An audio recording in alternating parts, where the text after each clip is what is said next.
vermelho.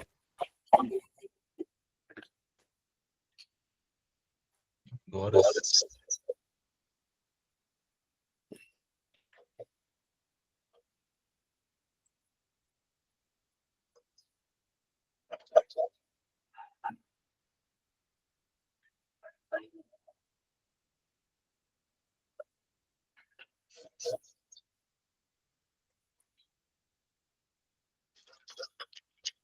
É da psicanálise essa gente aí que está hoje aqui, ó, Carla, Rodrigo.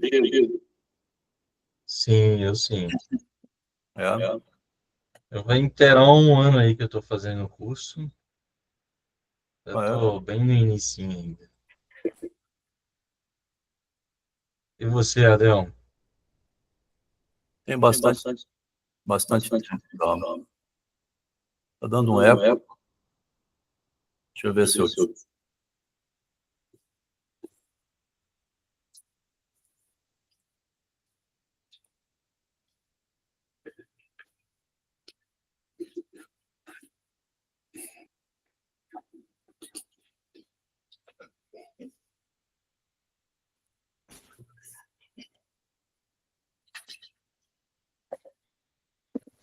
Rapaz, deixa eu...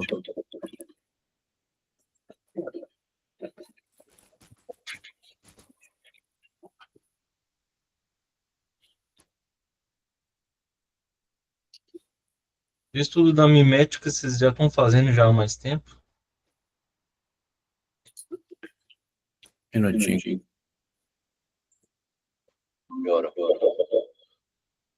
Não sei de onde que tá vendo.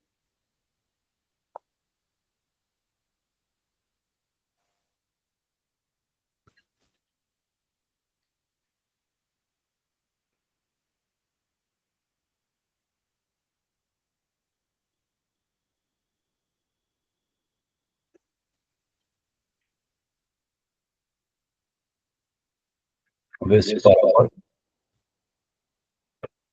Estéreo. Aqui não tá dando eco para mim. Ah, não? Ah, agora parou. Eu tinha um computador do lado aqui ligado. Ah, sim.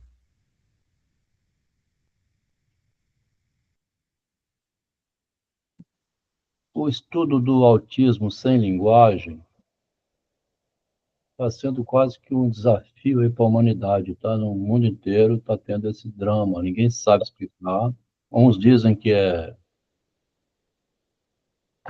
alimentação transgênica, muita interferência com a produção biológica dos alimentos nos últimos 40, 50 anos, foi acabando gerando uma modificação genética, né? Há uma tese forte nessa direção. É possível, né? Porque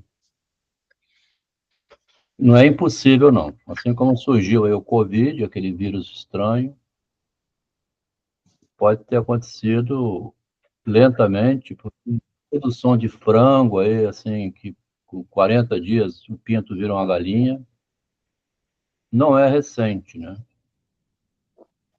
Lá no 1914, o Freud colocou um acréscimo nos 3 ensaios, onde ele faz a seguinte informação: a filogênese, que é a história da espécie, né? Lá do Neandertal, desde quando surgiu o desenvolvimento do cérebro humano reptiliano, que tem a cauda aqui que desce pela coluna, ele diz assim, que na filogênese vão tendo os acontecimentos da ontogênese, que vão incidindo a cada vez, forçando o desenvolvimento das espécies, de acordo com Darwin, né? Então, os acontecimentos vão incidindo de tal maneira que a espécie vai, obrigadamente, né, forçada a evoluir. Então, ele fala em 1914 que a ontogênese ela é mais transformadora em cima da filogênese do que a própria filogênese por si só. Os acontecimentos desastrosos, eles vêm modificar, tá? Agora, independentemente da criança nascer com algum defeito congênito, alguma interferência no cérebro que nasceu, o desafio da psicanálise sempre foi, assim, ou da humanidade, de outras psicologias também, foi como é que faz falar, né? Quem tem síndrome de Down, quem tem algum defeito congênito, como é que faz para andar e falar, né?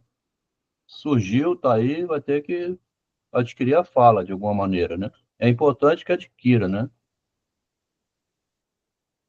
Então, não se deve descartar nunca a hipótese de que está acontecendo uma influência aí, porque não pode ser só efeito de tela, né? Não sei, tá? Ninguém sabe dizer nada ainda.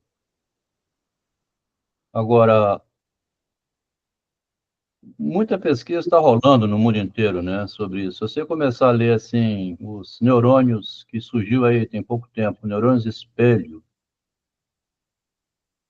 e, enfim, se eu fosse dizer isso aqui, quem sou eu, que eu não sou tão especialista assim, estou estudando, né? O que tem acontecido é que tem 20 anos que eu estou na psicanálise, vim da engenharia. Isso ajuda muito quando vem de fora também, porque não sou obrigado a defender as teses da psicanálise, eu questiono também. E, para começar a dizer aqui, eu diria assim, em 1914, o Freud descobriu o narcisismo de modo invertido, tá?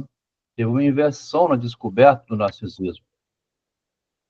De certo modo, foi mais ou menos vergonhoso também o próprio Freud ter tomado o inconsciente como aquilo que explica tudo. Ah, está no inconsciente, é o inconsciente, é o ato falho, é o xiste, né? É o não sei o quê, é o retorno do recalcado.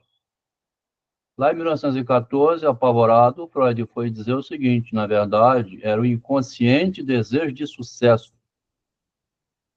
O inconsciente que age na gente é o inconsciente vontade de ser bem-sucedido. Aí lá ele escreveu nesse artigo, ele bota muito escondido nas entrelinhas, mas o Freud ele não fugiu à responsabilidade de publicar esse artigo narcisismo. Ele não podia entregar à sociedade também uma teoria psicológica tão importante, faltando um conceito estrutural, tá? Nós todos somos narcisos, tá? Nós todos somos narcisistas, né? A gente ama a gente mesmo, a gente se cuida, toma um banho, arruma o espelho, o cabelo, a roupa mais ou menos, ninguém anda pelado na rua, xingando, fazendo cocô na rua. Então, a gente tem que ser o narciso, cuidar da aparência, né? Em 1914, o Freud botou no meio do texto assim, o eu não é biológico, né? Não escreveu isso, mas ele disse, o eu é uma aquisição tardia. A gente não nasce com a imagem da gente. Essa imagem é adquirida em torno dos 5 anos de idade, tá? Aí você fala assim, filhinho, você vai fazer o quê? Que negócio é esse? Você está indo para a rua como? Peladinha assim? Não pode mais, né? Aos 5 anos de idade, você já manda o irmãozinho, o pai manda o filho, vai na padaria comprar o pão, compra um cigarro para mim, compra um jornal e traz, fica com um troco. Vai testando se a criança já sabe ir e voltar. Tudo isso assim, não é novidade psicológica falar uma coisa dessa, né? Mas passou batido pelo Freud, tá? Ele chamado a atender aqueles casos urgentes, que ninguém sabia o que era aquilo, correndo para atender, tá? Ele começou com a hipótese de inconsciente, da interpretação dos sonhos, né? Que é uma coisa que a pessoa não pode falar. É verdade que não pode falar, a gente tem vergonha de dizer as coisas, né? Mas em 1914 ele escreveu também no artigo assim: eu comecei pelos sintomas neuróticos. O narcisismo passou oculto, eu não vi. Vocês estão me ouvindo? Está Estão me ouvindo? ouvindo? Tá bom o som? Aí ele disse: Estão me ouvindo? vamos pelo sintoma neurótico, mas assim quem não estiver ouvindo também tem que ver o microfone, porque responderam aqui que está ouvindo, tá? O microfone não, o áudio, né? Todo Então, mundo está me ouvindo? Se vocês puderem responder, se vocês estão me ouvindo direito, não sei se meu celular está com problema. Show. Ana Cleide, né? Vamos fazer uma chamada, Ana Cleide, Orlando, dá para falar no microfone aí, se quiser? A gente pode começar então a nossa discussão. Na verdade, eu vou comentar um pouco da minha ideia com vocês nesse primeiro encontro. Eu não vou ler o livro que eu mandei, pelo menos nesse primeiro encontro. Quero conversar com vocês mesmo um pouco sobre o tema. É algo que eu já venho pensando há um tempo. Eu sou psicólogo formado, dou aulas de psicanálise também, de Freud e de Lacan. Há muito tempo, não tanto tempo assim, né? Mas uns 3 anos atrás, eu dei algumas aulas sobre TDAH, mas na época eu estudei de uma forma muito básica do básico do básico do básico do TDAH. Cerca de umas 2 ou 3 semanas, eu comecei a participar do grupo junto com a Delmo, aos domingos, onde discutimos sobre o autismo, autoimagem, várias discussões em relação ao autismo, narcisismo, estágio do espelho. Convido vocês também a participarem aos domingos, né, 8 da noite, porque eu acredito que tanto essa discussão que eu pretendo trabalhar com vocês aqui hoje sobre o TDAH conversa também bastante com o que estamos estudando aos domingos, né, junto com a Delmo. O que me chama a atenção nesse primeiro encontro? O que eu gostaria de conversar com vocês nesse primeiro encontro? A experiência de vocês com o TDAH. Tipo, se vocês já atendem alguma criança com TDAH, se vocês já atenderam algum adulto com TDAH, se vocês já foram diagnosticados com TDAH, ou se vocês conhecem alguém com TDAH. Por que, na opinião de vocês, o TDAH hoje tem sido um diagnóstico quase que dentro de uma espécie de uma epidemia de diagnóstico, né? Se fôssemos colocar um top 5, TDAH, autismo, narcisistas, bipolaridade e borderline. Hoje em dia, todo mundo tem um namorado que é narcisista, a mãe é narcisista, é bipolar, é borderline, tem um filho que é autista, tem uma criança que tem TDAH. O TDAH está dentro desse top 5. Se o Freud existisse nos tempos de hoje, provavelmente ele iria discutir a respeito dessa epidemia e dessa paixão pelo diagnóstico que hoje em dia nós encontramos com muita frequência, né? Esse nome que, além de explicar um comportamento, dá um sentido para o comportamento daquela pessoa. Então, assim, hoje em dia, o diagnóstico do DSM, muitas das vezes, funciona como uma espécie de signo. Sabe esse signo do horóscopo? Ah, fulano de tal, eu sou carente, eu me apego demais às pessoas, eu choro demais, você é assim porque você é canceriano. Tipo, como se o signo de câncer explicasse o comportamento dessa pessoa. Isso acontece com uma frequência absurda nesses diagnósticos. Tanto o TDAH, como o autismo, quanto bipolaridade, borderline e os narcisistas. Eu gostaria de conversar com vocês especificamente sobre o TDAH em crianças. Sei que o TDAH pode ser discutido em adultos também, mas o foco desse grupo que eu gostaria de trabalhar com vocês é em crianças, nessa faixa de 2, 3, 4, 5, 6, 7 anos de idade. Agora eu gostaria de ouvir um pouquinho vocês. Independente da área que vocês estão atuando ou não, se atende ou não, se já estudam TDAH ou se nunca estudaram, eu gostaria de ouvir um pouco vocês a respeito do tema. Não é um grupo onde eu vou dar aula para vocês, não é o meu intuito. Eu quero ouvir vocês e discutir sobre o tema, né? Articular. Mais uma vez, convido vocês também a participarem do grupo do Adelmo aos domingos, porque muita coisa que trabalha lá no grupo, provavelmente, possivelmente, eu vou comentar também aqui, né, nos nossos encontros sobre TDAH, mas não é sobre o autismo. Uma hora ou outra a gente pode comparar, né, porque as pessoas acabam fazendo comparações e confusões e equívocos dentro desse diagnóstico, mas o foco desse grupo é pensar e discutir o TDAH em crianças. Então, a Carla levantou a mão, pode comentar, pode falar. Primeiramente, boa noite a todos. Bom, eu sou psicanalista, né? Já faço atuação. Atendo hoje uma criança, mas eu gosto muito desta área. Então, eu estou tentando me aprofundar cada vez mais no atendimento clínico com crianças, de fato. Eu tenho esse meu paciente, ele chegou para mim já com a mãe colocando ele dentro do quadro de TDAH e de autismo, né?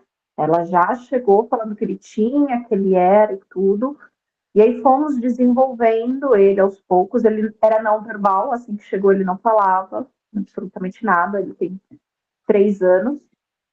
Hoje ele já fala, né? Pelo menos dentro aqui do setting ele fala, porém, eu vejo muito pela questão familiar, o quanto a família busca esse diagnóstico. Parece que o desejo de vestir a camiseta de que existe esse diagnóstico é muito grande. Porque assim pode justificar, assim como a Adelmo falou anteriormente, né? Pode justificar alguns atos dessa criança, né? Pode justificar comportamentos, porém, é um medo também muito grande dessa criança ter e não saber como lidar. Então, assim, eu vejo muito que não é só um sofrimento com a criança, mas também com os pais. E o TDAH, ele traz muito essa questão hoje de universalização, né, das pessoas. Todo mundo tem. Se você se distraiu um pouquinho da conversa, você já tem TDAH. Se você é um pouquinho mais hiperativo, você já tem TDAH. Então, é sempre uma coisa que está sendo colocada em todo mundo, a todo momento. As crianças são hiperativas, todas elas precisam ter o diagnóstico, porque senão parece que não é aceito. O diagnóstico hoje de TDAH está substituindo a hiperatividade e a dislexia do passado. Essa é a visão que eu estou tendo hoje dentro da clínica, né? Quando eu vejo a busca dessas mães. Já teve outras pessoas que me buscaram para atendimento infantil, mas infelizmente não deu certo por conta de distância, né, para o atendimento em si. Mas eu vejo muito isso. E aí eu quero entender mais, inclusive, dessa questão do atendimento com crianças com TDAH, justamente para desmistificar essa roupa que estão colocando nessas crianças. Porque, às vezes, um comportamento de uma criança de 1 ano natural de pegar e mexer nas coisas é muito confundido. Bom, é isso.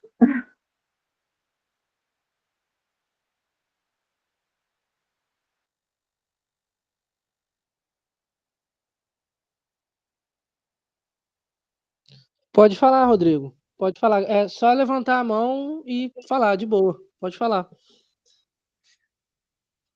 Eu tive uma oportunidade de trabalhar com os alunos. Eu sou intérprete de língua de sinais, sou professor de matemática, estou trabalhando como intérprete de língua de sinais na rede de Belo Horizonte. E eu tive uma oportunidade de fazer uma palestra de inclusão. Foi em setembro, a gente comemora aí a inclusão. E foi interessante, foi uma experiência muito boa, porque eu tive a oportunidade de visitar várias salas de vários anos e ver um pouco disso. Realmente dá para a gente perceber que tem alunos com hiperatividade, com um certo nível de desatenção, mas ao mesmo tempo eu percebi que em sala de aula, a maneira como se trabalha isso é o que a Carla falou, né? Se apega muito no diagnóstico e se esquece das outras coisas. Isso aí é no geral, né? Isso eu acho que eu acredito que está para todas as doenças, especialmente psicológica, porque a pessoa ela quer um diagnóstico, ela quer viver em cima daquilo ali. Às vezes ela não quer nem se tratar, ela só quer um diagnóstico. Mas falando nessa questão de TDAH, eu conversando com os alunos, uma aluna do 8º ano, ela levantou a mão, ela deu uma explicação que eu achei incrível. Ela falou que todos, de acordo com que ela tinha entendimento, que ela tinha pesquisado, ela falou de um assunto com muita propriedade, sabe? E todos nós temos TDAH. Eu até falei, olha, eu nunca fiz essa pesquisa, é novo para mim, mas foi uma informação interessante que você me passou. Mas ela falou que todos têm um pouco de TDAH e que isso aí é uma coisa que a gente tem que aprender a lidar com ela. Eu falei, isso é incrível, eu aprendi agora com você. E eu realmente não sabia disso, não sei se essa informação procede, mas é óbvio que a gente vai aprender a lidar com isso. É interessante isso que você comentou agora, vocês dois, na verdade, né, sobre esse diagnóstico do TDAH, que é o seguinte, na minha experiência atendendo crianças, eu percebo o seguinte, mães de crianças autistas não se queixam da mesma forma que mães com crianças com TDAH. Eu percebo que às vezes vem uma demanda do tipo, dá um jeito no meu filho. Eu já não sei mais o que fazer com esse garoto. Esse garoto não presta atenção nas coisas, esse garoto me responde. A escola me manda mensagem o tempo todo falando que ele não presta atenção na aula. Eu sinto que nas mães com crianças com esse diagnóstico de TDAH, existe uma queixa do tipo, uma queixa endereçada ao analista, né? Resolve isso, conserta o meu filho, né? Transforma o meu filho em alguém que presta atenção, alguém que não me responde. O que também é uma polêmica, né? Porque, assim, de acordo com o DSM e também com o diagnóstico de TDAH, na maioria das vezes uma criança com TDAH tem TOD. Então, assim, é como se um diagnóstico tivesse colado no outro. Se tem TDAH, pode ter TOD. Então, assim, se uma criança de 3 anos, por exemplo, não gosta ou não obedece o pai ou não aceita um não, gente, que criança com 3 anos de idade aceita um não, né? Essa criança tem TOD. Então, assim, eu percebo também que nessa demanda dos pais, nessa demanda endereçada ao analista, tem muito esse componente do tipo, faz o meu filho ficar mais, entre aspas, obediente, ou ensina ele a prestar mais atenção. Tipo, há uma queixa do tipo, conserta o meu filho. Eu percebo isso em algumas mães principalmente, né? Pelo menos dentro da minha experiência até então, atendendo crianças com TDAH, né? Existe uma demanda da escola, uma queixa da escola, quando essa criança não se adequa dentro do padrão instituído, né? Principalmente quando essa criança faz bagunça na sala de aula e atrapalha o professor. Então, assim, se é uma criança que meio que atrapalha o ambiente ali com a professora dando aula e com os outros colegas, é algo que eu também já percebi em alguns atendimentos, mas isso me chama a atenção, essa demanda das mães do tipo, conserta o meu filho. Tipo, não sei se vocês já tiveram essa experiência, se vocês quiserem comentar também. O Adelmo também pode comentar um pouco a respeito dessa demanda endereçada ao próprio analista, né? Do tipo, conserta o meu filho, transforma o meu filho, entre aspas, num bom aluno, num filho obediente, né? Numa criança funcional. Essa palavra funcional discutimos bastante no grupo dos domingos sobre o autismo, que é quando o terapeuta oferece ferramentas para a criança se tornar mais funcional, né? Se comportar, olha a palavra, né? Podem comentar, assim. O Adelmo, se quiser falar um pouco. Bom, questão da honestidade também, acho que ajuda um pouco, né? Porque se não for honesto, né? Nós somos todos miseráveis, né? Vamos falar a verdade. Eu estou com 66 anos. Em 2003, com 45 anos de idade, bem de vida, morando bem, bem casado, 4 filhos, nada a reclamar da vida. No entanto, passei por uma crise. Tolstói passou por essa crise quando ele fez muito sucesso com Ana Karenina e depois Guerra e Paz. Mas parece que o eu dele não estava na obra, né? O eu lírico, tem um eu lírico no meio acadêmico. Você não pode dizer assim, Adelmo, o Tolstói não fez aquilo que ele escreveu. Claro, não fez, né? Seja de que modo for, em 1878, Tolstói publicou uma confissão, tá? Onde aí sim, o eu dele é o personagem da obra, o eu lírico. Eu sou o Tolstói falando. Por que eu não me suicido? Leon Tolstói estava rico, bem de vida, morava no interior da Rússia, né? Assim, uma fazenda, casado, muito sucesso. Mas quando você vai num filme, você assiste o filme e vai embora para casa. Você lê o Dom Casmurro, aquilo não é você. Lá é Bentinho, Capitu, né? José Dias, aquele monte de confusão. Eu não estou ali, né? É quase que proibido a gente se ver na obra, né? Mas acontece que quando a desgraça cai na sua vida, aí você vai ver assim, espera um pouco, esses romances todos que eu vi, eu estava lá assim, né? Eu também roubava um doce, eu também fui, né? Passei uma vergonha e tal.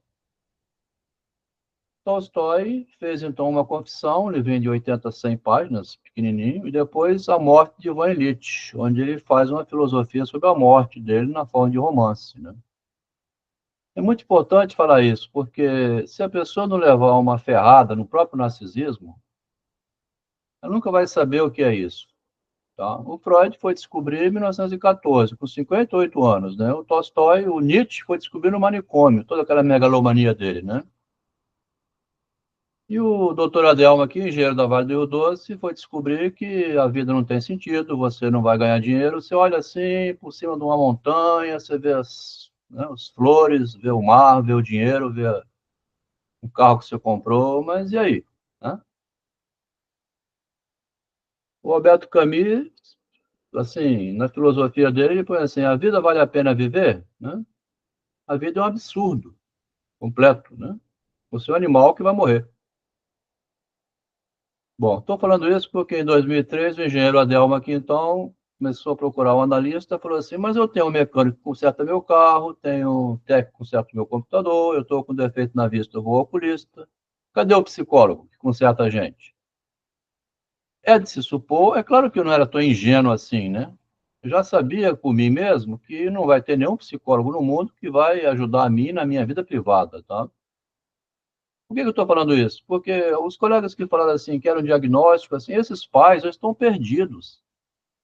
Eles são o antigo Adelmo que falou assim, onde é que eu resolvo isso? Tá? Eu estou com um problema aqui, eu tenho uma farmácia, eu tenho que trabalhar o dia inteiro, eu tenho um filho em casa que caga pela casa toda, não vai para a escola, eu tenho que ir na reunião na escola.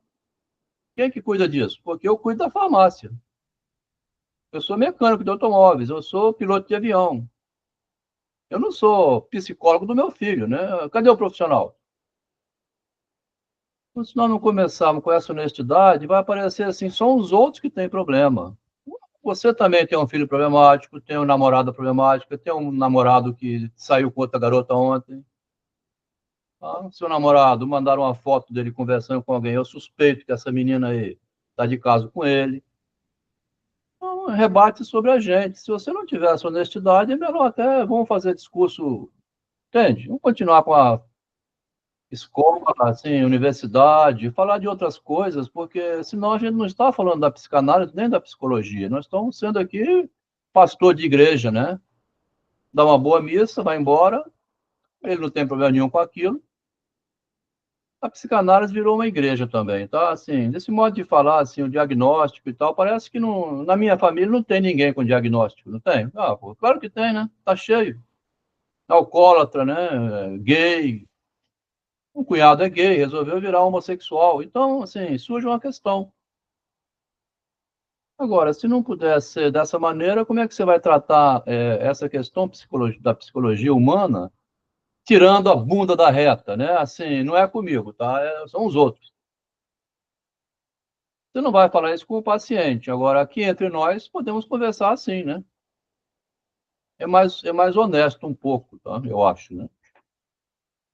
E está envolvida a questão do próprio narcisismo, assim, a vergonha de se apresentar e de dizer, eu também tenho um problema grave na minha família, né?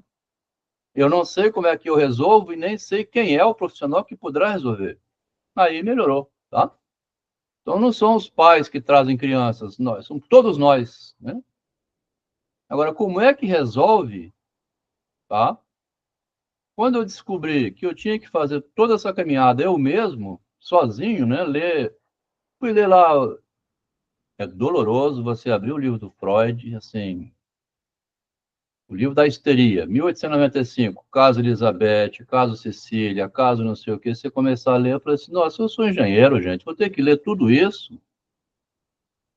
Eu não queria não, né? Tem que ler, então, a psicopatologia da vida cotidiana, porque você é um cidadão a mais do mundo, e viver no mundo é viver psicologicamente, né? É impossível você não viver psicologicamente, tá? Então, falando dessa maneira, quase que derruba tudo, né? Dá uma decepção, assim, pô, Adelmo, esse modo que você falar, rapaz, me desanima. É isso aí, bicho. Se você desanimar, vai embora, vai vender pão na esquina. O Freud, em 1914, ele tinha que abrir um açougue, tá? Uma padaria e largar a psicanálise. Ele tinha que começar a né, plantar abacaxi, cuidar de vaca, porque para ganhar dinheiro, né? Ou seja, ele publicou em 1917 assim, uma dificuldade no caminho da psicanálise. Quer dizer o seguinte também, é impossível curar o homem, né? Lá no final ele disse, psicanálise é impossível, mas é a mesma coisa de 1914. Ele vinha todo empolgado com a ideia de inconsciente, e aí ele quebrou a cara também, tá? Quando você quebra... Tem um livro chamado A Cruel Filosofia do Narcisismo, que foi escrito de 2017 para cá, tá? Então, tem um capítulo nesse livro, as cartas do jovem Freud, tá? Ninguém sabe aqui, né? Tem cartas do Freud adolescente, dos 16 aos 20 anos de idade. O homem angustiado estava todo ali já, tá? Nunca incluíram um capítulo desse, não sei por falta de coragem, por vergonha, né? Então, o percurso do Freud começou com 16 anos de idade, no ensino médio. Ali tem também como Freud ficou doente em 1914, tá? Ele ficou muito mal quando teve que destruir o movimento psicanalítico, tá? Acabar com a psicanálise e começar do zero a partir do narcisismo. Então, ele sofreu na construção. A teoria psicanalítica ela é uma sublimação da experiência vivida pelo Freud. Foi sublimando, tá? Transformando em literatura conceitual psicanalítica, né? Então, Adeon, se você não começar por aí, você vira falso. É mais um pastor, tá? E a própria conversa aqui perde, assim, sinceridade. Fica discurso falso demais. Ah, os TDAH, o diagnóstico. Aí você tem pode muito falar, disso. Adelmo, calma aí, você é muito nervoso, calma aí. Fala o seguinte, eu estou com um paciente na clínica, como é que eu atendo ele? É isso que eu quero saber aqui, tá? Se for para ficar falando de problemas que a psicanálise tem, eu não quero, não. Aí também pode ser um caminho, né? Aqui é um ambiente técnico, né? E eu estou fora desse ambiente. Eu parei de dar aula de psicanálise tem uns 5 anos, nunca mais quis saber de ficar sendo pastor de escola, atraindo gente para aprender, uma coisa que nem eu aprendi, nem eu sei lidar com o ser humano. Então, assim, mas para quem quer somente a parte técnica, né? Talvez, quer dizer, precisa também ter. Como é que eu atendo? Alguém pode me ensinar? Nem sei se existe quem ensine como atender alguém, tá? Mas Na pode. verdade, dentro do que você comentou agora, você e a Carla, se não me engano, nós, enquanto psicanalista, quando eu digo nós, assim, me incluindo, né? Cada um aqui, independente da sua formação, se atende pelo viés da psicanálise. Nós não somos os primeiros requisitados a atender uma criança com TDAH. Na maioria das vezes são indicados psicólogos da comportamental. Então, assim, muito do imaginário também das pessoas, quando eu digo assim, clínica principalmente, médico, psiquiatra, neuro, quando uma criança recebe o diagnóstico de TDAH, ela é enviada para um terapeuta cognitivo comportamental. Raros são aqueles que enviam para um psicanalista, né? Então, Mas é também porque tem alguém isso, não né? sabe, Daniel. É igual quando você vai botar gasolina na Texaco e você não sabe que na Petrobras é melhor. Essas coisas são detalhe. O cara está perdido, Daniel. Ele não é enviado só, não. É porque não conhece os caminhos. Tá? A pessoa não vai para um lugar porque ela é maldosa, não. Ela não sabe mesmo. Ela quer resolver um problema logo também, né? Quem que não quer resolver logo o seu problema? Aonde que resolve isso? Vai ali que tem um. Aí vai lá. Depois quebra a cara, vai em outro. É difícil mesmo, né? O autismo está obrigando, o autismo, né? O grave, está obrigando cada pai, cada mãe a se tornar pesquisador. Se ele for entregar para profissionais, não vai resolver. Acompanhei um caso aqui de autista, um garoto sem fala com 8 anos, nunca disse uma palavra na vida. Desde 2021, vem olhando, o garoto nunca disse nada, mudo. Tem muita gente assim, tá? Então, se o próprio pai não se tornar investigador, né? Como eu estou na relação de proximidade com esse menino, esse garoto, comecei a olhar eu mesmo. Esse ano, agora em maio, ele pela primeira vez na vida falou a palavra pai. Ele conseguiu se situar um pouco na realidade. Agora, sábado, hoje é segunda, sábado, estando com a avó dele, ela disse, Adelmo, o Teodoro falou a palavra tia, para uma tia que cuida dele. Tia, tia. Quase que um milagre, né? Com 8 anos de idade ele está agora. Como é que você atendeu ele, Adel? Como é que foi esse milagre para a criança falar? Porque a mãe não está acreditando. Ele começou a focar um pouquinho a atenção agora na realidade. Completamente disperso, aquelas crises, sair correndo para lá e para cá no ambiente, corre, corre, corre, corre, corre. Não é imperativo só não, ele não tem como processar o ambiente. O ambiente é um monte de imagens que ele vê, ele não fala palavra nenhuma. Como é que é o cérebro dessa pessoa que só vê imagens, né? Que a linguagem é uma maneira de você dar vazão ao que você está sentindo. Olha, essa cadeira nesse lugar não estou gostando. Ele não sabe falar. Ele não sabe nem o nome das coisas, porque ele nunca disse o nome de nada, né? Como é que é o mundo na experiência dessa pessoa de 8 anos, tá? Chamado Teodoro, né? Então, quer dizer, não tem técnica para isso, né? Não tem ferramenta, não. Todas as ferramentas que tentaram, na verdade, falharam o tempo todo. Começou só esse ano, aí a mãe agora maravilhada, né? A mãe, estou maravilhada. Meu filho falou pai, agora falou a palavra tia, e mais, ele está se concentrando. Na instituição onde ele vai, que fica 2 vezes por semana, 1 hora cada vez, é zero isso, né? 1 hora cada vez, uma vez, é 2 vezes por semana, terça e quinta, tá? Isso é zero, né? E se a mãe não se envolve, ou a família, é muito pouco tempo. Mesmo sendo pouco, com a paciência da profissional, ela usa o método ABA lá, tá? Instrumentalizar, né? Pega uma folha de papel, escreve os 6 lá, com 3.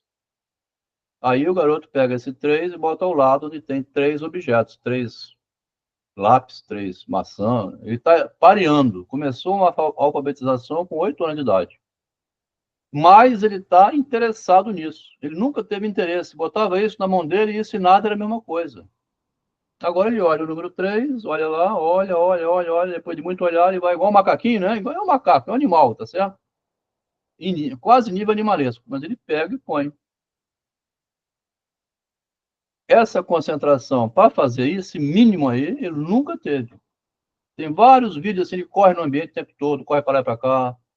E tem uns sons assim, bem animalesco, um grunhido, né? É uma loucura, bicho. Então, quer dizer, é por aí que começa a vir a linguagem, né? Essa linguagem dele está atrasada de 8 anos, porque esse grunhido, que é o balbucio, né?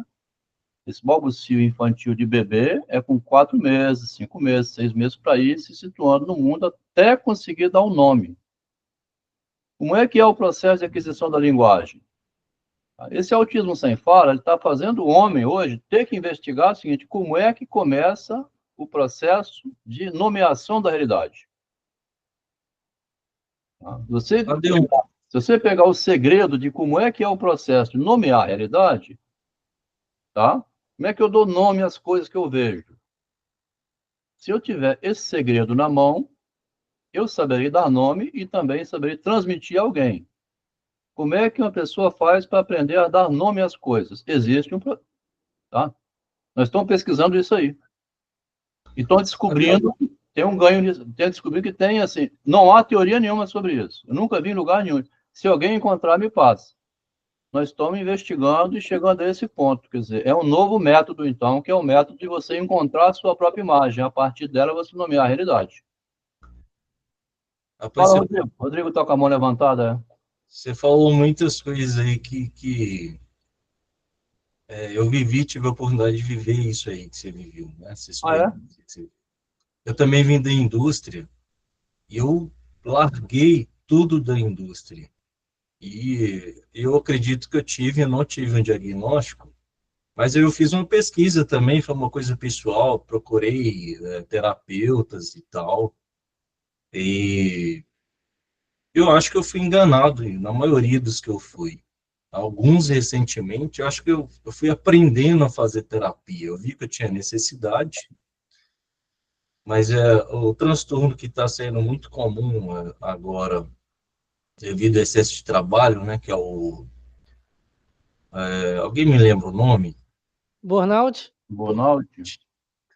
E eu li que esse transtorno ele é somático, com relação ao ambiente que você vive. E eu tinha muito isso comigo, que a química do aço, eu trabalhava muito com usinagem, com ferramentaria. A química do aço, eu fiquei 10 anos nisso. Então, eu fui percebendo que eu fui tendo o choque, cada dia que passa eu tomava um choque mais forte, sabe? Encostava no aço, tomava choque. E isso foi aumentando. Aí, por fim, eu comecei a sentir palpitação, a minha pálpebra pulava, o coração batia na pálpebra e tudo mais. E aí foi que eu falei assim, não, eu tenho que mudar, eu tenho que fazer alguma coisa para me sair daqui. Mas eu procurei terapeutas na época que, assim, não souberam o que fazer, assim, não consegui ser bem atendido. E aí foi a pesquisa também que me ajudou muito, né? E recentemente eu tive um caso também de uma pessoa próxima de mim, que ela caiu num golpe. Mas é isso que você falou, acho que a gente está no mundo tecnicista até hoje, né? É ainda essa questão do imediatismo, ele é muito aí, né? E você falou uma coisa aí sobre o estímulo que você fez aí com o seu paciente, que eu achei muito interessante. E eu acho que isso é dos dias atuais. Eu acho que os pais, né, os familiares, as pessoas próximas da criança não estão tendo tempo suficiente para qualificar o estímulo da criança. Então, às vezes, ela já está proativa a um problema ou uma dificuldade, e aí você não tem um estímulo apropriado ou do jeito que a criança precisa, e acaba gravando o problema, né? Não sei se vocês também concordam com isso, mas eu acho que parte muito disso. Eu queria jogar uma coisa que eu estava pensando também, não sei se tem a ver, mas Lacan, eu estava lendo um pouco numa aula passada sobre a questão da psicose, se eu não me engano, o autismo ele entra um pouco nessa questão da psicose. E no caso do autista, ele não adquiriu significante, porque a sua significação está toda fragmentada. E aí eu acho que entra a questão do estímulo, porque se o estímulo ele é qualificado e ele traz um significado, um significante para aquela criança, eu acho que foi o que pode ter acontecido com a questão do pai, quando a criança falou pai, ela começa a relacionar significante com significado e a desenvolver aí sua linguagem. Não sei se é bem por aí, se é uma coisa que pode partir disso.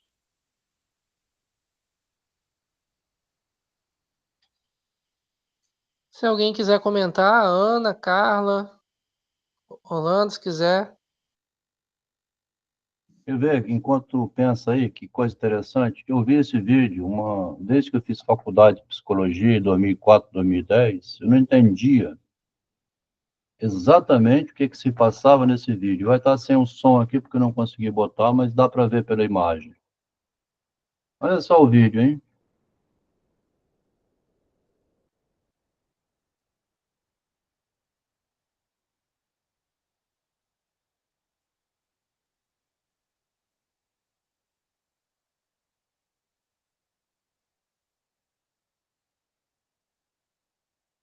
O vídeo é rápido, tá? Aí passa um homem, ele olha e vai embora. Você vê que interessante? O que eu antes via que depois eu passei a ver diferente?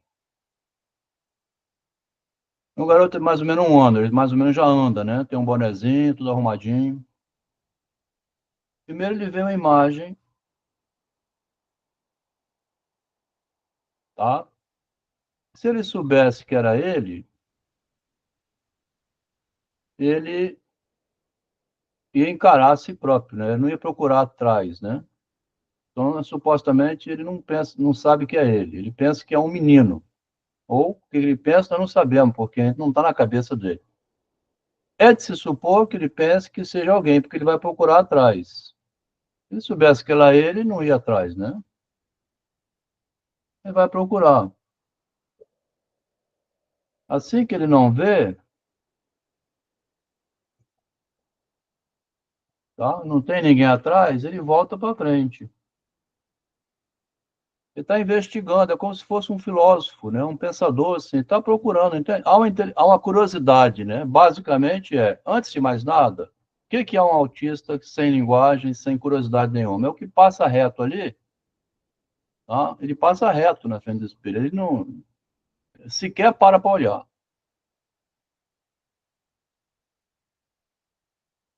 Ele fica como que fazendo um joguinho, assim, ele tenta ver se ele pega de surpresa, assim, né? Vou te pegar, você está atrás. Porque as mães já brincam assim com o bebê. Às vezes você tapa o olho, né? Sumiu. Tá? Ah, tira show. Você toda hora vê isso na creche, com o seu próprio bebê ou as mães fazendo, tá?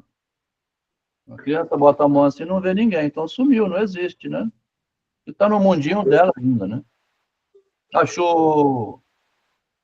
Ele está repetindo aqui, instintivamente, repetindo uma brincadeira desse tipo, né? Ele olha. Adelmo, Pode... desculpa interromper.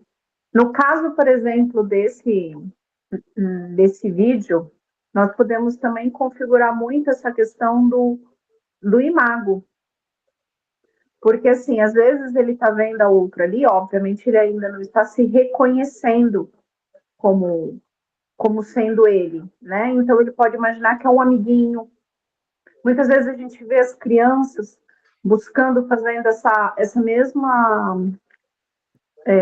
ação com a sombra, né? E uma criança que tem TDAH tem a tendência de correr cada vez mais justamente com esse imago, né?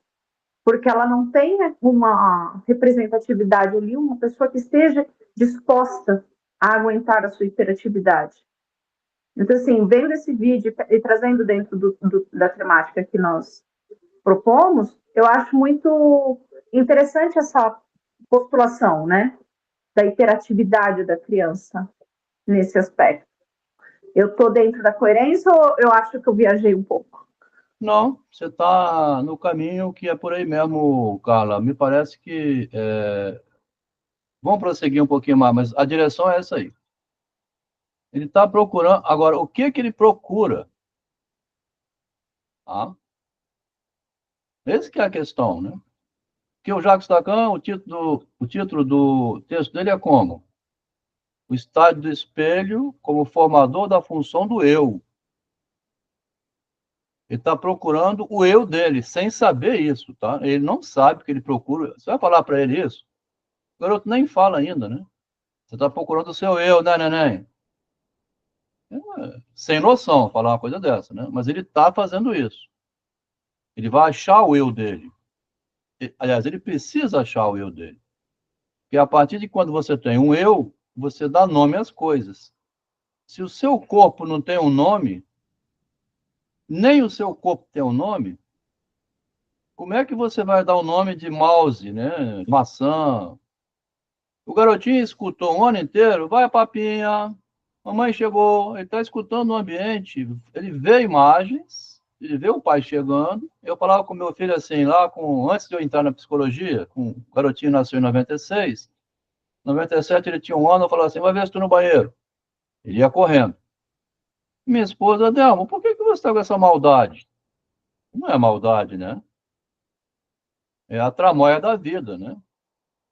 Daí a pouco ele ia correndo, vai, até que chega um instante que ele dá aquela risadinha, assim, ele está desconfiado que eu não posso estar no banheiro, né? Ou seja, a sua imagem não pode estar aqui e você em São Paulo, né? O seu corpo vai estar sempre com a sua sombra, igual falou a Carla agora, né? A sombra sua anda com o corpo. Você tenta correr da sua sombra, você não consegue, né? Ela vai atrás de você, né? Ainda mais o sol do meio-dia. Então, assim que você adquire a imagem, ela é o princípio de nomeação. Passa um senhor, ele olha, virou grandão, ele olha, está observando a realidade, então ele não conhece o mundo, né? Ele está observando porque ele é um observador, ele escutou um monte de coisa, ele viu o pai dele chegar embora, a mãe. Aí o Jacques Lacan vem dizer aí um monte de coisa, quem estuda muita teoria fica pirado com a teoria, fica assim, doente da teoria, porque fala assim, Adel, primeiro tempo do espelho, a mãe aparece e some. Segundo tempo do espelho, a mãe está sumindo e voltando. Como é que é? Presença e ausência. O terceiro tempo é porque o namorado chega e leva a namorada, ou o marido leva a esposa para o restaurante, ela quer trabalhar, ela quer ganhar dinheiro, ela não é só propriedade do filho. O terceiro tempo do espelho não é nada disso. É o momento que a criança vai encontrar o eu dela no espelho. É isso aqui que é o terceiro tempo, né? Isso que a Carla comentou sobre a Imago, e a Imago, o eu, no caso, que vocês estão comentando, é interessante marcar o seguinte, que muitos dos sintomas do TDAH para o DSM são que as crianças com TDAH se machucam demais, caem demais, tipo, são imperativas demais e caem demais. E esse também é, entre aspas, um sintoma quando alguns profissionais pensam no autista, tipo, quando o autista se machuca, ele, entre aspas, que algumas pessoas costumam dizer, né? Como se ele não sentisse dor. Tipo, ele caiu, ralou o joelho e continua fazendo o que ele estava fazendo, mexendo o que ele estava mexendo, ou não fazendo nada. Tipo, toda essa parte do corpo, da lesão, quando você se machuca, por exemplo, também tem a ver com essa questão do eu. Tipo, principalmente quando você tem alguma lesão. Se alguém aqui já fez luta ou faz luta, sabe muito bem disso. Tipo, o medo que se tem de levar um soco na cara, por exemplo. Tipo, isso tem muito a ver do nosso narcisismo, né? Tipo, essa questão do corpo, da lesão, né? Do corte. Interessante isso que vocês comentaram agora sobre o vídeo, o Adelma, a Carla, né? Essa questão do corpo. Né? Se com um autismo, eu, particularmente, dentro dos meus estudos, penso muito essa questão do eu, da imago, do eu, no TDAH eu penso muito essa questão do corpo, principalmente essa hiperatividade, né? Eu acho que a Ana levantou a mão, não sei se eu vi certo. Pode comentar, Ana. Não, eu ia perguntar uma coisa, porque você falou da questão, né, da criança do TDAH cair muito. Mas você não acha que a criança que cai muito, no caso, seria uma criança autista, que é uma das características da hipotonia, que esses músculos mais enfraquecidos? Porque o TDAH pode cair muito por um outro motivo, né? Da desatenção, no caso. Acho que depende do contexto que se cai. Tipo, eu entendi o que você quis dizer, mas eu particularmente pensaria muito mais em que tipo de queda essa criança tem. É quando ela está correndo num parquinho, quando ela está em casa, é quando ela tropeça, por exemplo, quando ela está andando na sala, é quando ela Então, sobe na escada, é quando ela por corre. exemplo, eu tenho uma filha que foi diagnosticada com autismo e com TDAH. Ela cai sozinha parada. Parada. Que Ela idade cai, ela está, Ana parada. Carolina? Que idade ela está, 6 Ana Carolina? anos. Hein? 6 anos. 6 Seis? anos. 3? 6, meia. Meia dúzia. Isso.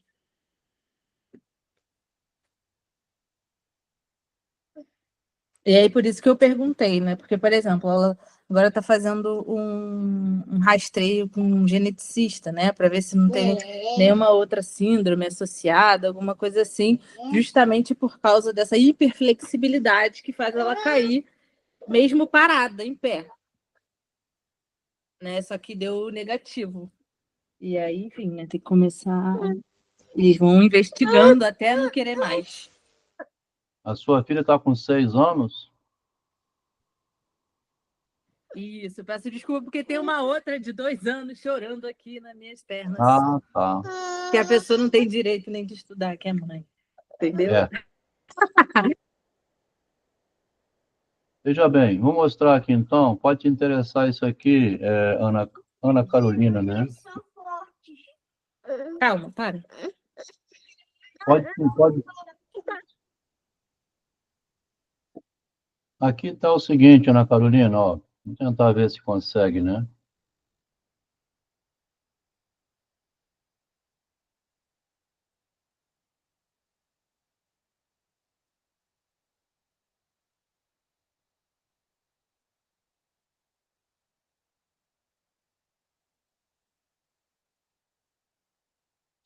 Mas é muito, muito forte essa frase, né? Tipo, ela cai até em pé. Tipo, Mas é é uma, verdade. é uma frase muito forte, tipo, até quando está em pé, tipo,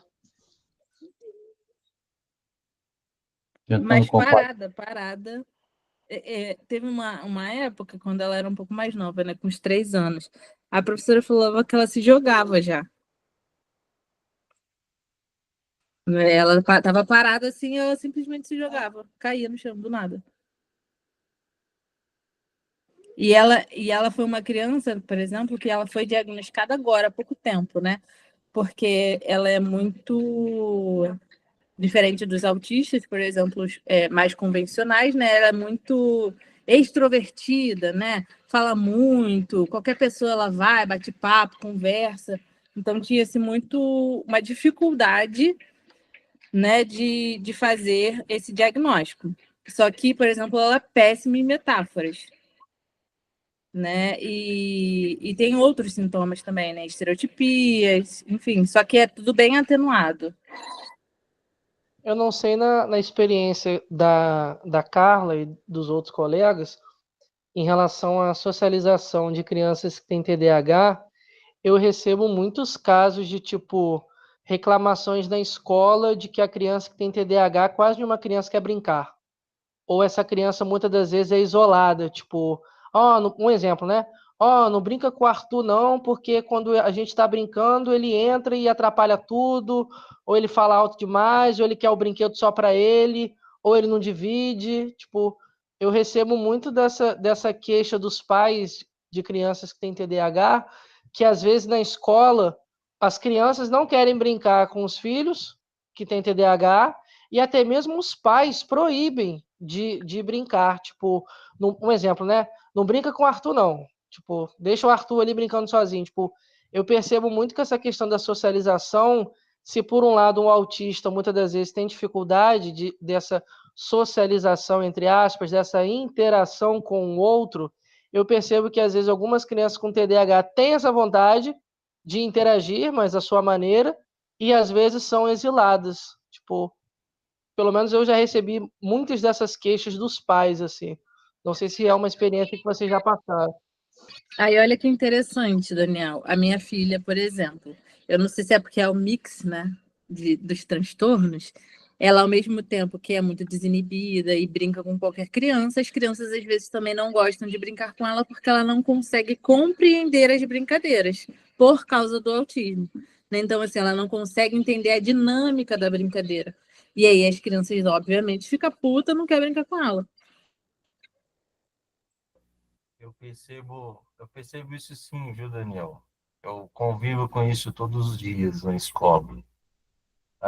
Isso em relação a qualquer tipo de condição de adaptação, porque a criança que ela tem qualquer tipo de deficiência, ela precisa de uma atividade adaptada. Eu trabalho com surdos, então não é possível a gente interagir a pessoa surda, ou seja qual a deficiência, eu percebo também com pessoas que têm hiperatividade, igualmente na atividade que os outros estão fazendo.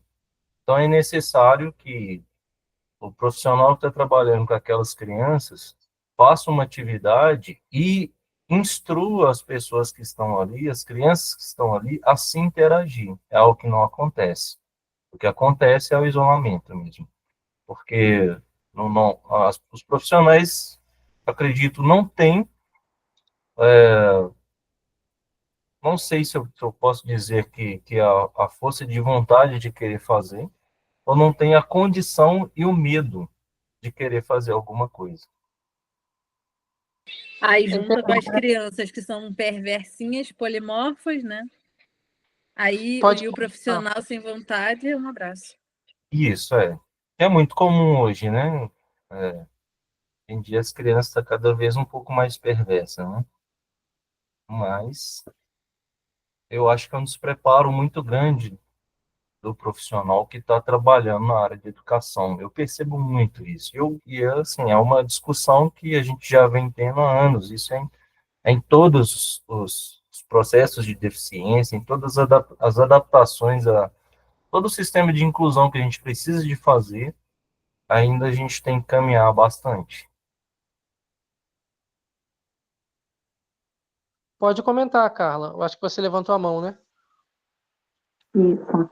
Eu vejo muito, sim, essa questão dois comentários que eu vou fazer. Ana, sobre essa questão de cair até mesmo parada, eu tenho uma filha de 19 anos e o maior medo dela era cair, desde pequena. Ela não corria, ela não subia em árvore, não andava de bicicleta, porque ela tinha muito medo de cair. No entanto, eu tenho uma de 11 que nada dá medo. Tá com medo de descer escorregador? Ela desce e não tá nem vendo. Caiu um tempo atrás aí, tá toda cortada no queixo de ponto, porque caiu de bicicleta.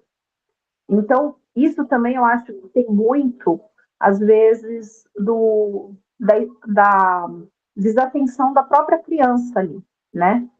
O que eu vejo muito dentro do TDAH é que é dois extremos. Ou ela está extremamente hiperativa, né? Está sempre correndo de um lado para o outro e acaba sendo isolada pelos colegas porque não aguentam essa hiperatividade também, porque acaba atrapalhando de fato. Dentro de sala de aula, isso é extremamente complicado para se agir, porque você vê muitos alunos que têm um caimento assim drástico do rendimento, porque os professores não sabem lidar com essa hiperatividade da criança. No entanto, quando você vê assim dentro do relacionamento ali de uma criança que vai para o outro polo do TDAH, né, que é a desatenção, você vê muitas vezes que essa criança parece que está ali, no mundo paralelo, vivendo um mundo ali que só ela sabe o que é. E aí ela fica naquele hiperfoco do mundo paralelo extremo que não vê nada, não vê ninguém. Então são dois polos assim que são muito extremos dentro de uma criança com TDAH. E quando junta isso com o autismo, com o TOD ou com a superdotação, imagina a cabeça e o corpo dessa criança, como sofre, né? De tantos estímulos que ela mesma produz para ela. Exatamente, assim. Estão me ouvindo? Sim.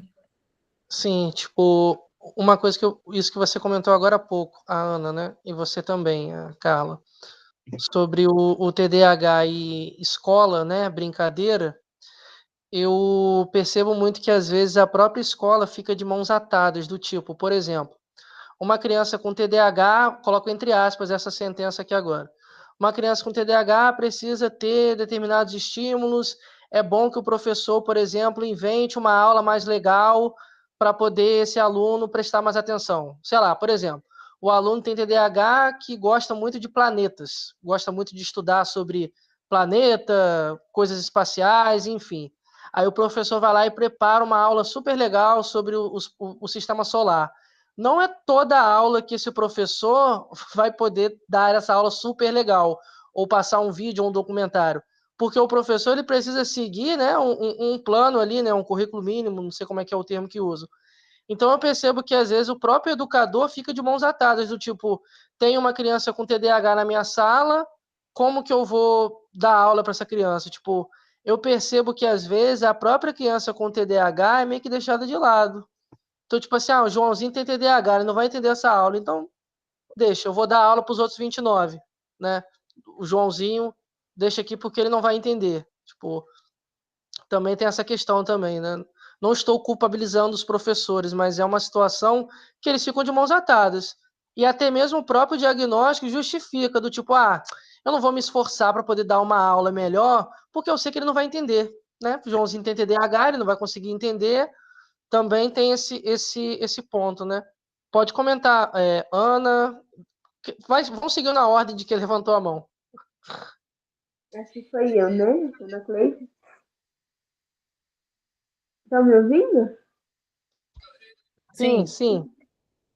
Então, eu vou falar um pouco aqui da minha realidade aqui. Eu trabalho com... Né, eu sou professora, né? E aí, aqui em São Paulo, a gente tem uma grande demanda, que às vezes você tem 40 crianças na sala, umas 8 crianças têm laudo e outras não. E aí a gente não recebe muito suporte do Estado, do governo, para a gente trabalhar com essas crianças. Então, às vezes, por mais que o professor faça, tente, mas sozinho ele não consegue, porque são 1 para 8, 1 para 9. E aí a escola em si, a equipe toda se une para tentar dar o melhor enquanto aquela criança está lá dentro. Em contrapartida, a gente tem muitas mães que é super parceira e tem outras que não. Ela joga lá dentro e fala, se vira, eu preciso descansar, porque eu também estou cansada.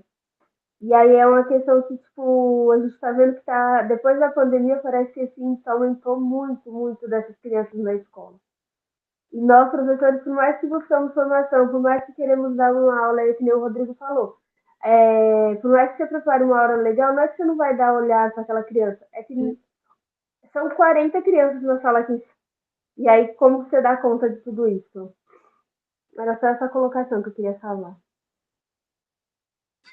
Por isso, por causa desse motivo, Ana e Daniel, que eu, mesmo sendo psicanalista, sou super a favor da medicalização em alguns casos, né? Porque às vezes se tem um ganho ali para a criança que é muito alto, né? Da criança às vezes conseguir acompanhar o conteúdo, da criança conseguir se acalmar, se autorregular, né? Minha filha faz hoje diversas terapias, né? Inclusive com psicanalista, mas mesmo assim eu tenho visto, por exemplo, a necessidade dela de uma medicalização, principalmente porque ela está nessa fase da alfabetização, né? E ela reclama comigo, fala, mãe, eu fico muito perdida com as letras. E às vezes eu acho desumano, né? Quem às vezes acaba não optando por dar um medicamento que às vezes vai ajudar muito a criança. É claro que ela vai se eu não der o medicamento, ela vai conseguir.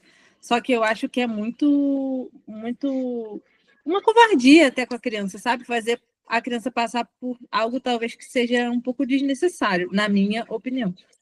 Talvez seja porque eu sou mãe, besta, bobona. O que a Luciana falou é verdade. Eu vejo que, eu vou falar de mim como mãe de uma criança com autismo, ou uma criança com TDAH e hiperatividade. No início do diagnóstico, a gente foi bem resistente em relação à medicação, devido a muitas coisas que nós víamos, de falar que a criança ficava apática, fora de si e tal. Mas aí, diante de que nem alguém falou que os pais precisam buscar informações, os pais precisam buscar esse conhecimento, foi aonde, tipo, comecei a pesquisar, comecei a buscar, comecei a aprender mais e mais, porque eu, não foi a escola que percebeu, foi eu, quanto mãe, que fui atrás de buscar, ver que era diferente, que não parava, que não concentrava, e aquelas coisas foram me incomodando, e as reclamações da escola era, ele é indisciplinado, ele não para, ele é isso. E essas coisas começaram a dar uma angústia muito grande, porque você sabe da educação que você dá para o seu filho. E aí, quando entrou com a medicação, foi um processo de adaptação bem difícil, mas que, graças a Deus, deu certo. E aí, que nem a Ana falou, a gente fica assim, mas a medicação ela é muito importante, sim, em alguns casos. Bom, no meu caso, resolveu bastante. Às vezes, é bem difícil lidar com tudo que está acontecendo, mas é um aprendizado muito grande que nós pais, quanto com filhos, assim, aprende todos os dias. E até na escola também para trabalhar com os alunos, com as pessoas que nos cercam e orientar também a nossa família em relação aos diagnósticos recebidos. Porque nem as pessoas próximas entendem. Acha que é uma birra, acha que é uma falta de educação, que é respondão. E aí, quando você traz essa informação para a família, tudo fica mais leve também.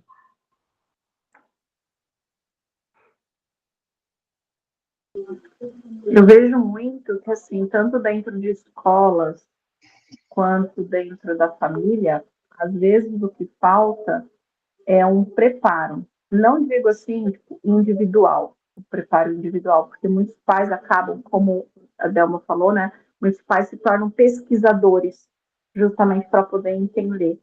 Porém, muitas vezes essas pesquisas, elas são feitas por meios que não trazem de forma coerente a situação, né? E aí, muitas vezes, acabam, em vez de ajudar, prejudicando. Essa questão sobre a medicalização, eu acho que, assim, tudo aquilo que puder ajudar é válido. Porque uma criança com TDAH dentro da terapia ela não vai conseguir se concentrar, não vai conseguir falar o que ela está sentindo, porque ela não vai ter tempo para isso, pela quantidade de estímulo que o cérebro dela está dando. Então, assim, eu acho que hoje, o principal ponto que eu acho que todas as escolas deveriam incrementar seria um melhor preparo dos professores para lidar com crianças, tanto com autismo quanto com TDAH. Porém, eu vi também uma vez um professor falando, e eu achei muito interessante a didática dele com relação ao atendimento das crianças com TDAH na sala de aula, é o quê? Ele percebeu que algumas crianças que eram muito inteligentes no diálogo não conseguiam se concentrar para fazer a lição. Então, o que ele fez? Ele colocou essas crianças no final da sala, né, no fundo da sala, e abriu um espaço vazio para que essas crianças, quando tivessem a necessidade de se mexer, porque elas não sabem ficar muito tempo parada, né? É uma das principais características. Elas pudessem caminhar ali no final da sala, isso sem atrapalhar os outros colegas, e assim pudessem participar da aula, ou seja, não perderiam a matéria, né? Saindo da sala de aula por querer se mexer. Então, às vezes, um movimento simples de afastar as cadeiras para dar espaço para essas crianças se mexerem já é um grande passo para o movimento da alfabetização e da educação em fins, porque essas crianças vão longe com esse diagnóstico, né, a vida toda. Então, eu acho que são pequenos detalhes que muitas vezes fazem uma diferença para a criança, né? E fora isso que os pais jogam muito no colo dos professores a responsabilidade de ajudar, jogam em cima do colo dos psicanalistas, dos terapeutas, dos médicos, todos eles curar como se fosse assim, vamos tira da tomada, porque essa tomada não está funcionando direito, como se fosse algo portátil. Olha, essa repetição do mesmo, a gente fica falando um ano inteiro aqui, tá? 2 horas é pouco. Onde é que está a novidade?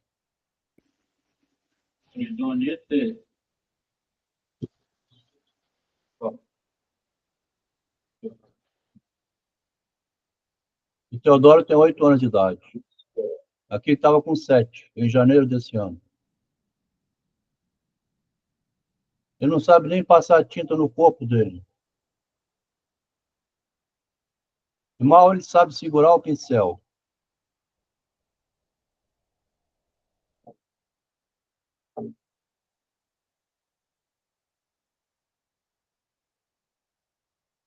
Aqui ele começa a encarar um pouco a câmera do celular que está filmando. É uma câmera, né? Que está filmando na cara dele. Esse garoto nunca falou uma palavra na vida dele. 0 de linguagem, tá? Nunca. O Teodoro não sabe nada, assim. Mas tem uma coisa que ele sabe, que é possível aproveitar. Que é, ele sabe que no rosto dele não tem aquela mancha. A única coisa que ele sabe na vida é isso, mais nada, tá?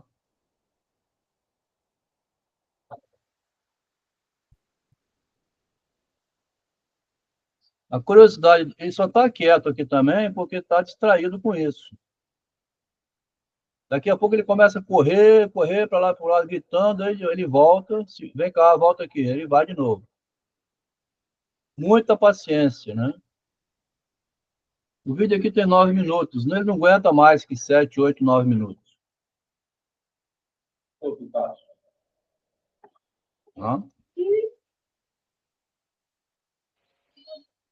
Ó, ui, é o que ele faz, é isso. Ui, É só o que ele sabe fazer, Rodrigo. O único som que ele sabe emitir é esse. Que às vezes eu repito, né?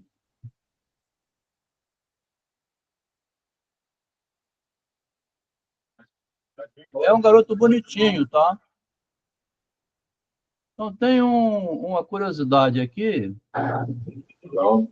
que é assim, como é que a coisa começa, né? Porque se eu não identifico que eu tenho meu próprio corpo, é a partir dele é que eu falo, fica difícil, né? Tá? Daí a pouco a mãe dele mandou um vídeo que ele começou a se olhar no espelho. Ele nunca quis ver-se no espelho. Tá? Mandou um vídeo que está aqui, né?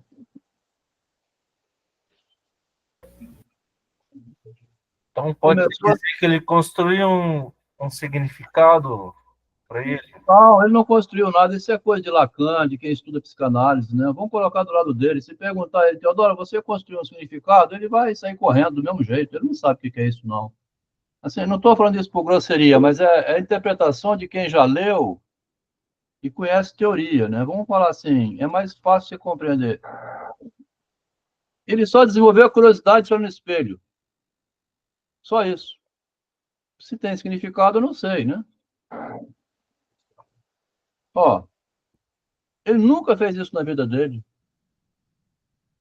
Agora, como é que ninguém teve essa ideia antes? Até o Adelmo não teve, tá? Nem vou dizer assim, Adelmo, você teve antes? Também não. E depois que você sabe o caminho, todo mundo diz assim, mas o caminho é aquele ali. Bom, aí é maldade falar isso, porque você não sabia antes, né?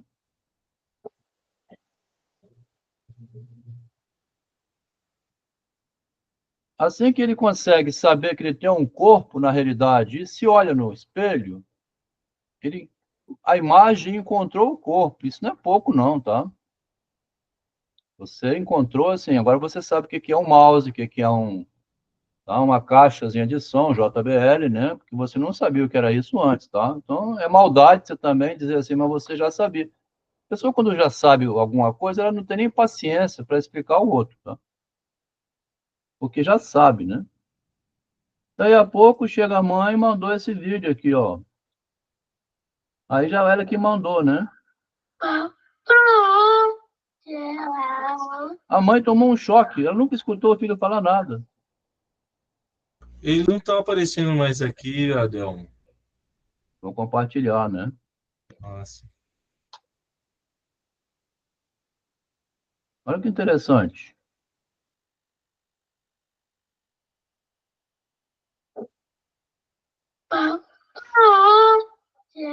Parece uma loucura, bicho. Isso aqui parece, assim, filme de terror, tá? Porque a mãe pega ele dormindo, assim, na cama, né? E filma.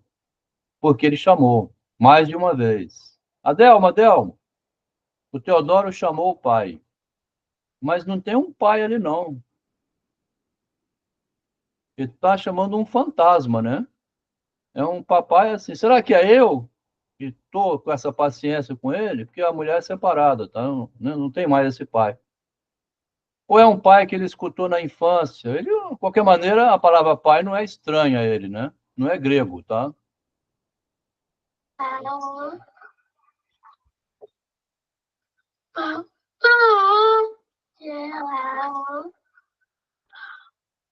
Só conseguiu dar o nome à coisa assim que ele encontrou a imagem do autoimagem, tá? Autoimagem. Você quer mexer com alguém aqui desse grupo, é chamar o Rodrigo de idiota. Você chamar uma pessoa de idiota, é o que Chris Rock fez com Will Smith. Você provocar, né, a outra pessoa na autoimagem dela, como chefe de família, no caso dele, né, com a esposa, ele perdeu um Oscar, nem foi em função dele, foi da mulher, né? Então, você mexer com a autoimagem. Então, esse garoto adquiriu uma autoimagem. Ele passou a ter vergonha. Esse menino fazia as fezes pela casa, tá? De repente, esse garoto começou a usar o vaso. É um milagre que está acontecendo. Então, eu não vejo, Rodrigo, em lugar nenhum, ninguém começando pelo começo. Tá? Esse que eu estou falando, começar pelo começo, assim, como é que aquele garotinho de 1 ano adquiriu? Daí a pouco ele vai se arrumar no espelho, botar aquele bonezinho dele e tal, né? Não vai querer uma camisa, quer outra, aí ele começa a ficar vaidoso. Adquiriu o narcisismo, né? A vaidade pessoal. Tá? Adelmo, só interrompendo um pouquinho, Fala, vamos fazer o seguinte, né? Como hoje foi mais uma introdução para a gente se conhecer, para sabermos o que cada um acha e tudo, vamos começar então, a partir de agora, a fazer a leitura do livro. E aí, semana que vem, a gente abre de novo para uma discussão aí sobre o que cada um entendeu do primeiro capítulo, ou até mais, quem conseguir ler mais e tudo, para a gente começar a fazer a funilagem realmente dentro do TDAH com crianças, para a gente poder dar continuidade nas nossas discussões. Pode ser? Tranquilo, isso aí mesmo. É o caminho, né? Agora é pegar o livro e sentar a bala no livro. Exato. Para ver a Então, metodologia. gente, foi um prazer imenso conhecer todos, tá? Espero que a gente possa estar uma caminhada aí de estudo bem interessante aí por um longo tempo. E me coloco à disposição de quem quiser conversar. E é isso aí. Boa noite. Esse encontro de hoje foi gravado, eu vou enviar o link lá para o grupo, para a Carla, no grupo, né? O Daniel, aí Sim. depois baixa o vídeo e aproveita ele. Gratidão, Adelmo. Tchau, tchau. Boa noite. Boa noite. Encerrando a gravação, tá?